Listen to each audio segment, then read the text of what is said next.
Hi there, and welcome back to this rusty lathe project. Right, so we're turning our attention today to the cross slide and this carriage arrangement. The carriage moves this way along the lathe and the top slide moves across the lathe at 90 degrees to the carriage. I did have issues with this, if you recall. I was talking about issues that I could actually bring it towards me with this hand wheel, but when I wanted it to move away from me, the hand wheel became unwound and I could push that across like that. So one viewer has kindly sent in on the comments as to what might be going wrong here, and the problem isn't under there as I might have perhaps thought it was. It's actually in this boss here. The fault is in this boss. Basically what there is in here is a bearing, and that bearing is fixed such that this wheel has purchase on that bearing to hold this rod where it is, such that that can go back and forth along there. And what's happened is, I'll show you in a few moments, there's a screw in here that must be loose, and so it's not gripping the bearing, and the bearing is being allowed to rotate somewhat and come out of the fitting. So we'll have a look where that bearing is in a few moments, but I'll take this off first. I'm going to take this off so that I can clean it down thoroughly and clean all this down thoroughly. In the end of here there are 3 screws that are holding the gib strip. I'm not sure if you can see that gib strip there, but there is a gib strip just in there, and that gib strip tightens down onto this section here, which has got a V in it. It's coming up in a V, like it's not vertical, it's coming up in a V like that, and the gib strip that's under there tightens against this machined surface where my finger's running on there, such that this plate here doesn't wobble like that, because the gib strip in there running along this section keeps it straight rather than allowing it to wobble off somewhat. So I'll just undo with the correct one. I'll just undo them 2 ever so slightly, such that the gib strip isn't tight up against there, and it will want tensioning up later to make it correct. So there are 3 screws in the end of here. 2 of them tension the gib strip at the ends to keep it parallel to this surface here, and there is a 3rd one in the middle which is slightly bigger, and that one you can tighten that one down once you've moved this to the position that you want it to be. If you tighten the middle one down, that will lock this in place such that you can accurately machine what you're wanting to machine without this moving around at all, because it'll be locked in place by this middle one. Then if you want to move this again with the handle, you would have to unlock this grub screw first, because that grub screw is pushing the gib strip against this machine surface here. So I'll attempt to take that off now.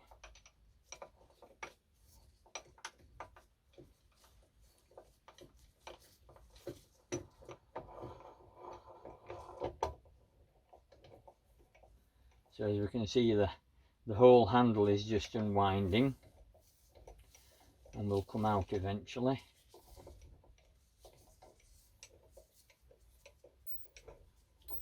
Probably off camera now.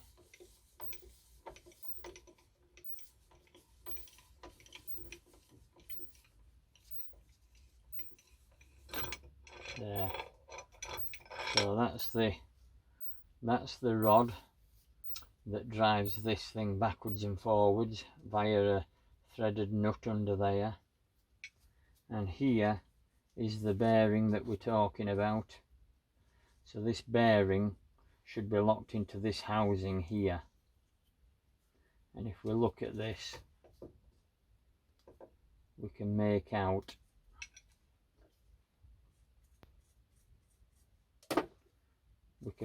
a dimple there, and the screw that's in the side of here, there's a little screw in the side of there that goes across and should come out into this hole and lock that bearing in place there. That's what should happen. So I need to sort this little lot out, and it's probably just a matter of putting that screw into that dimple, and that should be the problem solved, hopefully, that I've got with this. But I want to clean it all down first and put it back together.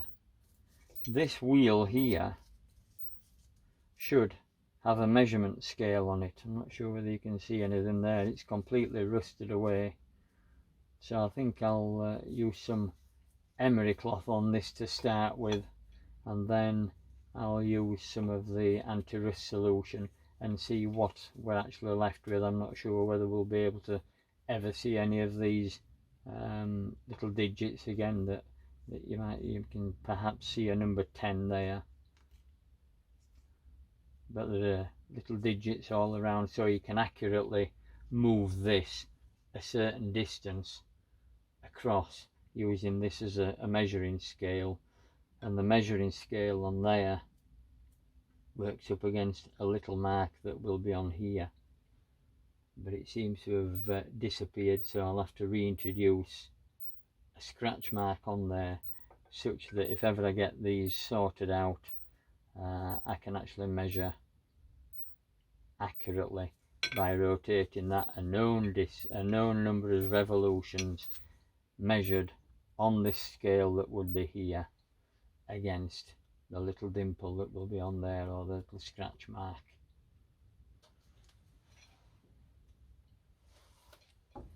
So this should now come off the end of there, and we should be able to see the Gibbs strip.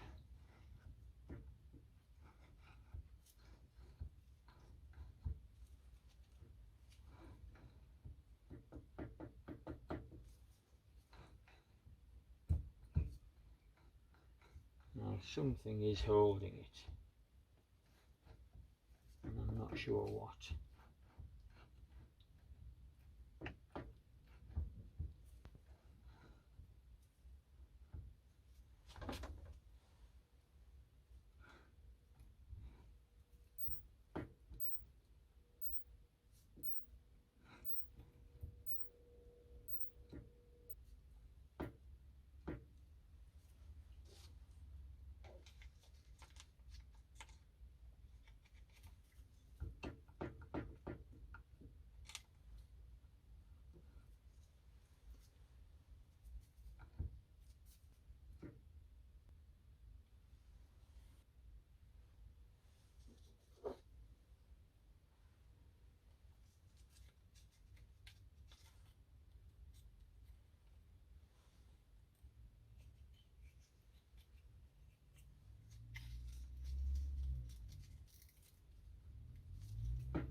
Is.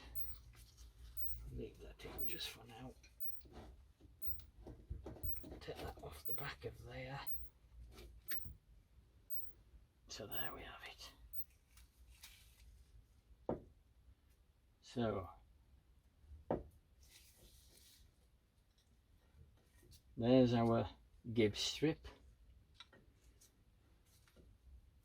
and the 3 screws I was talking about are there. The 2 smaller ones to give it tension, and then the larger one to just tweak it up against the V. You can see now the V that I was talking about previously, that goes into, and this locates via these dimples here, such that can't slide backwards and forwards. that locates on some pins that we can see just sticking through there. I'm not sure whether you can see them, but they are there. So that's the Gibbs strip, and here's our nut. And the reason why I couldn't get this off was that nut fell down into effectively this well here. Because I'd taken the screwed rod out, which would hold it like that, this actually fell out and down into there, but was still located by that pin into itself, into this base. So that's what was causing the issue. So I'll have to again hold that nut. I mean, this is upside down at the moment, so I would have to hold that nut. If I take that Gibbs strip off, pop that there, I would have to hold that nut up with something, because otherwise it would fall down. And we've got to be careful, because there's another little item that the grub screw pushes against, which is a nice machined finish, such that it won't damage this when it tries to push against it, to just tension it up against this so that we can machine accurately without this wobbling about anywhere.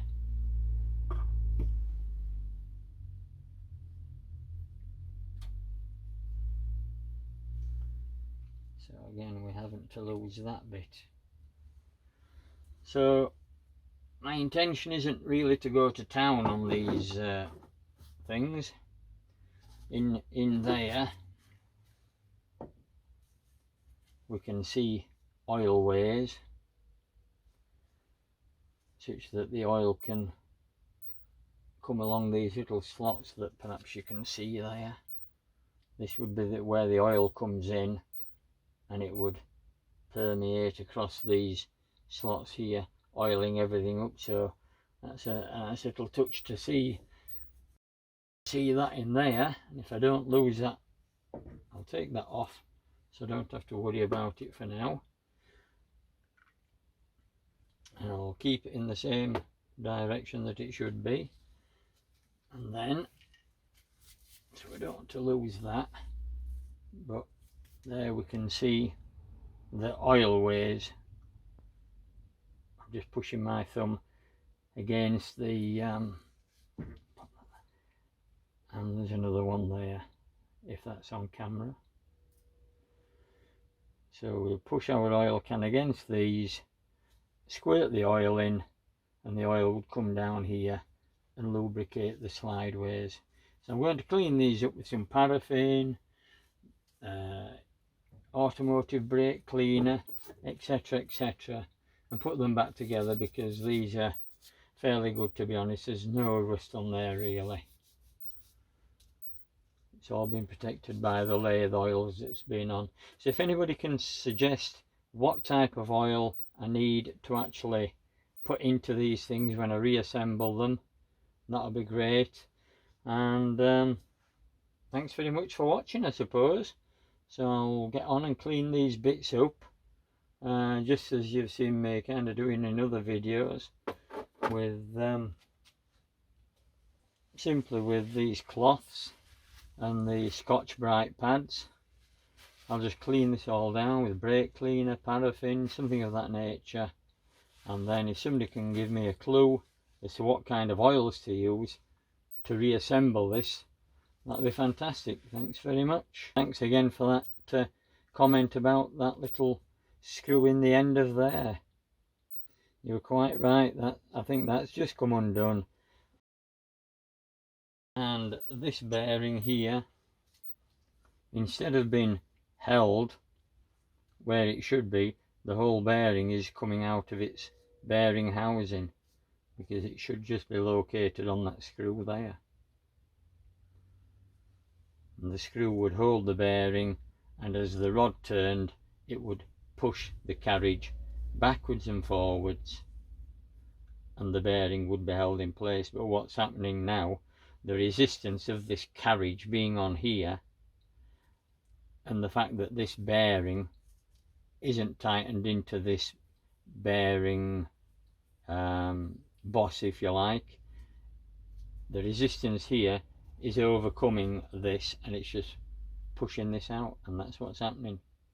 So hopefully it'll be a simple repair to sort that out, but this is very badly rusted, and you can't see anything on those scales. So maybe I could get a new one of these. Maybe one of my kind model engineering friends would be able to machine that down, and using some kind of a measuring scale actually remark that for me. Or maybe I could get a new one from the supplier to replace this one. But we will see. Again, I'll take this down to the club, I think, and I'll shot blast this area here. But this one here, I think I won't bother shot blasting this area. I'll tape this off, mask it off, and I'll just shot blast this with the sandblaster. And this one I'll just use wire wool, I think, and then oils will cover it over. From using the machine, the oils will cover it over, and using it, etc. We'll keep it clean. Hopefully that's what I'm hoping anyway. So let's see how we go. Okay.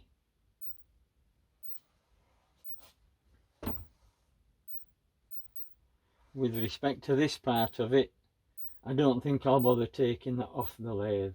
I'll just clean this up where it is, and clean all this off, and just give it a good thorough cleaning where it is. What I do need to do, I need to give this screwed rod here a good deep clean. So I'll be doing that with a toothbrush. Where's my, oh, here's my toothbrush. I'll be giving that a good clean with a toothbrush, and with these cloths, etc., and brake cleaner or paraffin, and I will just work my way around and give all this a good clean up before I move this carriage very far along the lathe bed, because I don't want to be damaging the nut that's under here with any rust and contaminants that might be on here. So I'll clean as much of this up as I can, and then I can slide that along there and clean the little bit of nut area under there where the nut's taking up the space that I can't get to with my brush. And then hopefully I'll have a nice clean threaded rod here. Once you've moved this along there to where you want it to be, you can again lock it in place by tightening up a gib.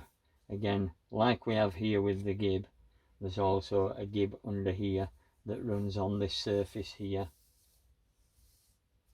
and that gib again, there's a couple of screws under here to tension it on, to take out the waggle. You can tension it up to take out any waggle that's in there.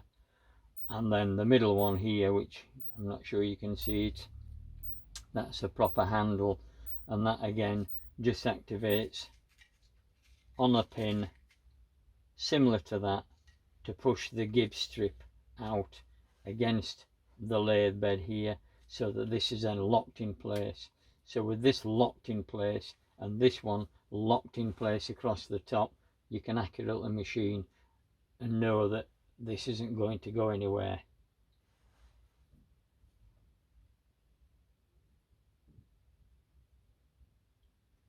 So I won't bore you to death with the cleaning operation, but at least you've seen now what the components are and roughly what they do, and I hope you've understood what I'm talking about. Okay, thanks for watching, and bye for now.